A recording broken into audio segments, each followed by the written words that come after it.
Hizi ni tabia ambazo pengine zinapelekea tumbo lako kuzalisha kiwango kikubwa cha asidi. Tabia ya kwanza ni kula wakati unakunywa. Yaani unakula at the same time unakunywa. Kwa kawaida unapokuwa unakula, tumbo huzalisha kiwango fulani cha asidi kwa ajili ya kusapoti mmeng'enyo wa chakula. Kwa unapokunywa wakati unakula, unapelekea kinywaji chako kwenda kudilute hiyo asidi. Hali hii hupelekea tumbo kuzalisha asidi zaidi ili kufix ile asidi iliyokuwa diluted.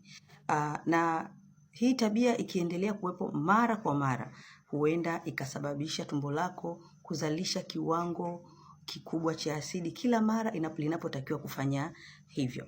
Tabia nyingine ambayo inakupelekea tumbo lako kuzalisha asidi nyingi kupita kiasi ni kutotafuna vizuri. Kwa kawaida tumbo linategemea lipokee chakula kikiwa katika mfumo wa uji.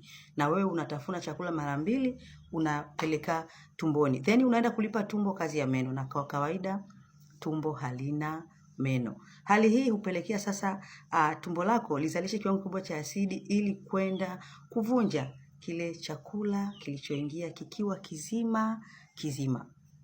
Na hali hii inapoendelea kila siku kila mara, hupelekea sasa tumbo lako lidhani kwamba mahitaji yako ya asidi ni makubwa kuliko kawaida. Kwa hiyo hali hii hupelekea tumbo lako kuzalisha kiwango kikubwa cha asidi, hali ambayo itakupelekea madhara mengi ya acid reflux. Miongoni mwa madhara hayo ni pamoja na kupata kiungulia kikali, tumbo kujaa gesi, kuunguruma, kukosa choo, koo lako kuhisi kama limeota vitu ama kuhisi kamasi muda wote kooni. Bila kusahau asidi hii inapozidi tumboni hupelekea kukausha makamasi ama uteute unaopatikana kwenye kuta za tumbo. Na haya makamasi yanapokauka husababisha hii kuta ya tumbo kukosa kabisa ulinzi dhidi ya hii asidi, kwani kwa asili yake asidi inaunguza. Kwa hiyo sasa kamasi kwenye kuta za tumbo zinapoisha, hali hii husababisha asidi ikachome kuta za tumbo moja kwa moja.